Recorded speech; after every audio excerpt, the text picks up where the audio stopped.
Multiple one group winning reinsman Jack Trainor has an interesting book of drives at Club Menangle on Saturday night. I caught up with Jack to discuss his prospects. Jack, let's go straight over to race 7, the feature event on the card, set aside for mares. An outstanding field, and this wouldn't be out of place on Miracle Mile night. No, that's right, Mick. It's a really good field, and it's obviously good for Menangle and the Sydney Racing to get some really talented mares and put them all together, and it makes a really exciting race. In the field, we've got Spellbound for Nathan Poon, an outstanding mare, and our Princess Tiffany. She's had 6 starts here at Menangle, 4 wins, 2 placings, including the New South Wales Oaks, adding a lot of flavour to this particular event. Yeah, it is. It's good to see the Victorians passing through on the way to probably a Queensland campaign with them as well. And obviously Spellbound's done nothing wrong to date over here since coming over from New Zealand. But yeah, we don't underestimate our mares, and sure it's going to be a cracking race. Jason Grimson has a very strong hold as far as the locals are concerned. You're driving the Stunning Nun. Now, this is certainly the most improved mare in New South Wales. She's won a Pass 4, coming off a 149.7. Jason's done a wonderful job with this particular runner. Yeah, that's right, Max. She's obviously always had a lot of potential, and Jason's just been managed to get the best out of her. She really took us by surprise that she was able to run 49 with ease last start, and she's probably a mare that's sort of a bit untapped still, and the way she travelled last week in the 49 mile, she done it so easily. I don't really know what she is capable of doing, but I know that she's obviously a really good mare, and I'm looking forward to her stepping up in grade a bit again and seeing how she matches up against them. Jack, she's drawn nicely in 2, so is there a stalking roll there and let her then power off the speed?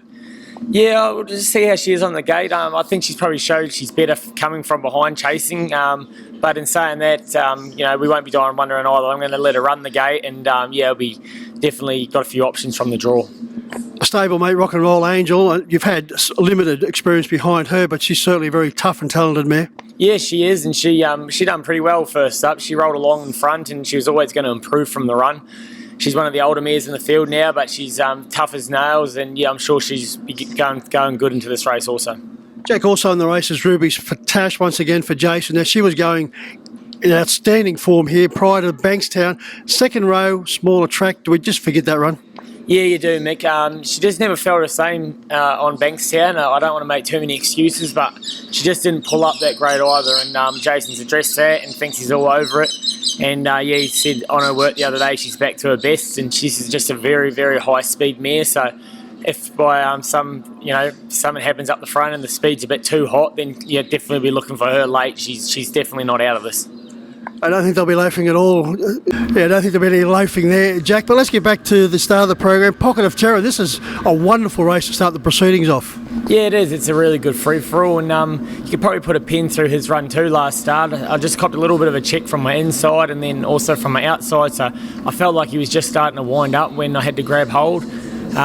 He was a bit sick the week before, and hence why he was scratched, and so I think he would have taken a bit of benefit out of this week's run, and I expect him to be hitting the line again really strong this week.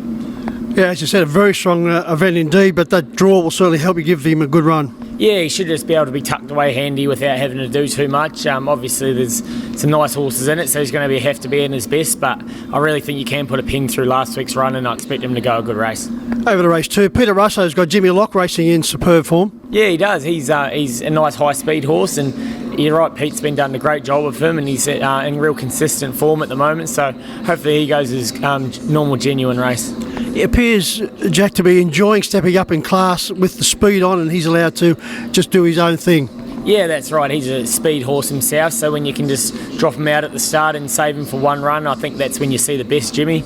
And it looks like on paper that we'll be able to do that again this week, and if he's running on, I'm sure he'll run into a check.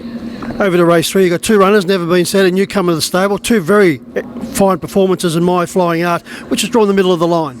Yeah, the mare Never Been Said, she's done nothing wrong in her first 2 starts. Her sectionals have been super both times for 2/3. Really happy with her draw, and Mighty Flying Art, he was a little bit better. I drove him a bit different last start. I took some cover on him, and he actually hit the line good. I think that's the sort of style of way I'll drive him from now on, and he's just going to be a nice, honest Menangle horse for a long time.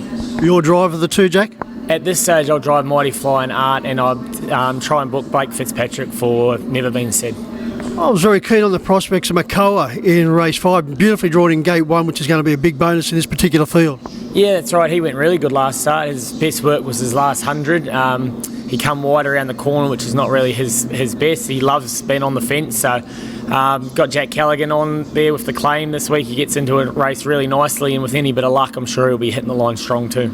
Out in gate 10 is Mighty Flying Deal. Fourth behind Race Choice, wasn't disgraced. No, it was good. It was good. It was a good enough run. Mick, he's just in a bit of pain out there from 10 this week. We'll probably have to look after him. We then go over to race 8 for the trotters. So Vogue, a good winner 2 starts back, then well beaten last time out. Yeah, she was. The first and second last time looked to be something pretty special in the 2-year-old trot. So she's drawn wide, but it's 2,300 metres, and she seems to be all trot. So she's definitely capable of filling a hole. The final event, race 9, is a lottery. There's 7 or 8 definite chances in the event, so there'll be no surprise who wins this. Can we expect better from Almadiba?